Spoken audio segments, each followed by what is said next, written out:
Welcome to Accent Master.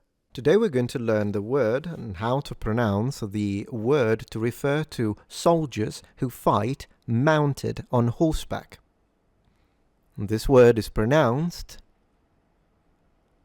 cavalry. Cavalry. Cavalry.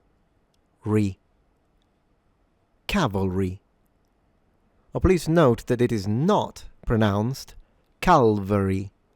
So what happens sometimes is that the l is changed for a l v. But as you can tell by the spelling, the v precedes the l. So cavalry, not calvary. Cavalry. Cavalry.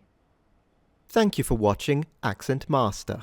Please subscribe for more, and if you have any questions, feel free to ask.